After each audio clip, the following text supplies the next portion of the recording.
Bismillahirrahmanirrahim. Assalamu alaikum to you all, my dear students. I hope you all are fit and fine at your homes. Here is your teacher Sabah Akhtar, master trainer and lecturer of biology, and I am going to present this lecture from the platform of Army Public School and College. Dear students, in our previous lecture we have learned about the homeostasis in plants. And this chapter is continued, chapter number 11, homeostasis, and the topic which we are going to study today is osmotic adjustments in plants. Fine. So before starting our topic, what are the objectives of today?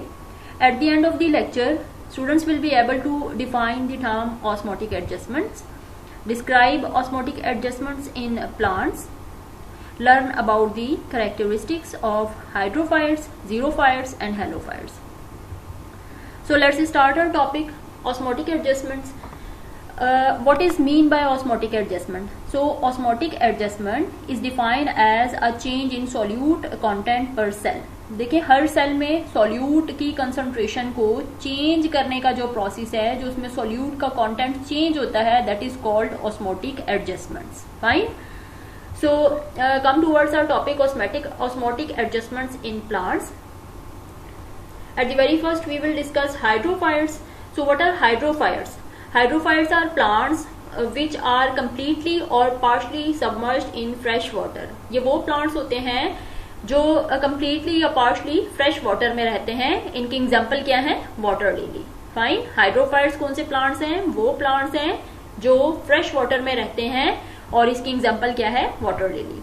What are the characteristics of hydrophytes? Such plants do not face the problem of water shortage. They have developed mechanism for removal of extra water from their cells. Hydrophytes have broad leaves with a large number of stomata on their upper surfaces.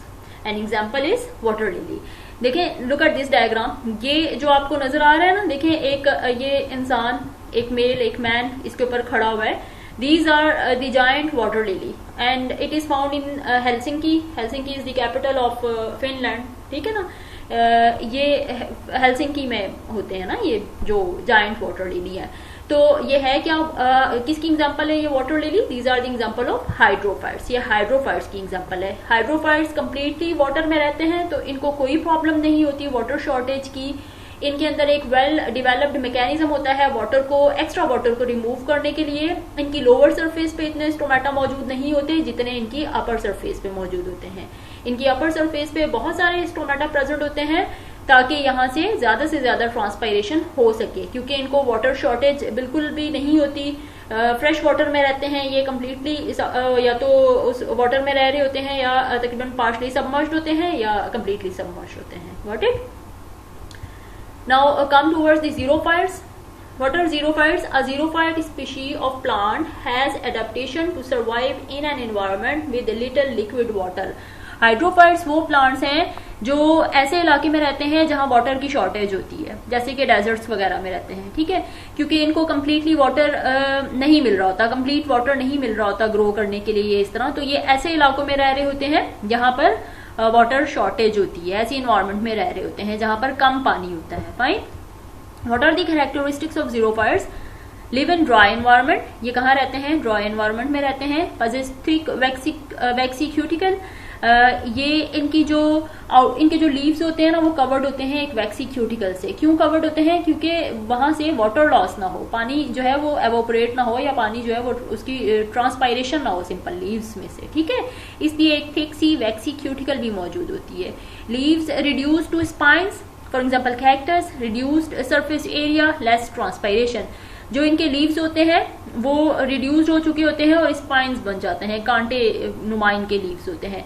Example क्या है? Cactus है. इनका जो surface area होता है वो बहुत कम होता है, रिड्यूस्ड होता है. क्यों सरफेस एरिया कम होता है? ताकि ट्रांसपायरेशन कम हो. फाइन.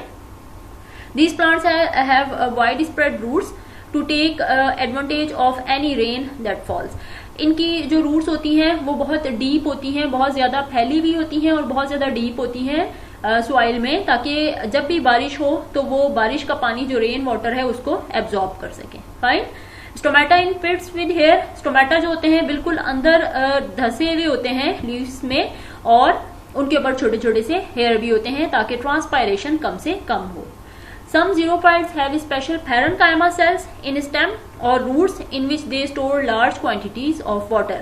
कुछ जो जीरोफाइट्स होते हैं उनके स्टेम और रूट्स के ऊपर कुछ स्पेशल तरह के पैरेन्काइमा सेल्स भी मौजूद होते हैं। वो पैरेन्काइमा सेल्स क्या करते हैं, वो ज्यादा से ज्यादा वाटर की अमाउंट जो होती है उसको स्टोर रखते हैं अपने अंदर, और इनको हम क्या कहते हैं, इनको हम कहते हैं सक्यूलेंट ऑर्गन्स। फाइन। इसकी वजह से इनकी जो रूट्स होती हैं या स्टेम्स होती हैं ना, वो जूसी होती हैं। फाइन। इसकी एग्जाम्पल क्या है, कैक्टस वगैरह है। लुक एट दिस डायग्राम, देखें, दीज आर दिस स्टोमेटा, और ये बिल्कुल अंदर धसे हुए होते हैं ना, बिल्कुल अंदर होते हैं ये स्टोमेटा, प्रोमिनेंट नहीं होते हैं, बिल्कुल अंदर ये स्टोमेटा होते हैं ताकि ट्रांसपायरेशन कम से कम हो।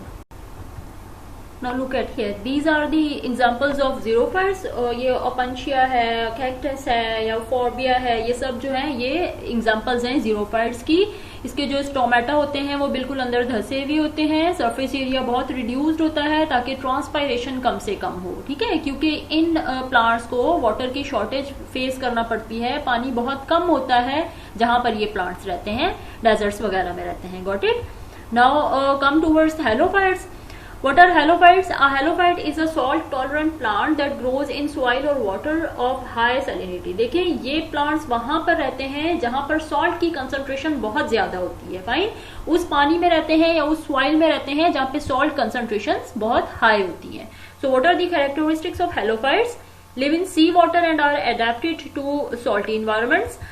सी वाटर में रहते हैं, सॉल्टी इन्वायरमेंट कंप्लीटली अडॉप्ट कर चुके हैं ये वाले plants. Halophytes are salt tolerant plants that grow in water with high salinity such as in mangrove swamp, marshes, sea shore and saline semi desserts. ठीक है, ये सारे मार्शेस में, स्वैम्प्स में, सी शोर या ऐसे एरियाज जहां पे सॉल्ट की कंसंट्रेशन बहुत ज्यादा होती है, ये वहां पर रहते हैं ये plants, halophytes. Their root cells have a higher than normal concentration of solute that enable them to take water by osmosis from the surrounding soil। जो इनकी रूट्स होती हैं, जो रूट्स के सेल होते हैं, उनमें सॉल्ट की या सोल्यूट की जो कंसंट्रेशन होती है वो नॉर्मल कंसंट्रेशन से काफी हाई होती है। ठीक है, जब सोल्यूट की कंसंट्रेशन उसमें हाई है, वाटर कंटेंट कम है, वाटर की कंसंट्रेशन कम है, तो वाटर जो है वो सॉइल से इनके रूट्स में इजीली आ जाता है ऑस्मोसिस के थ्रू। फाइन।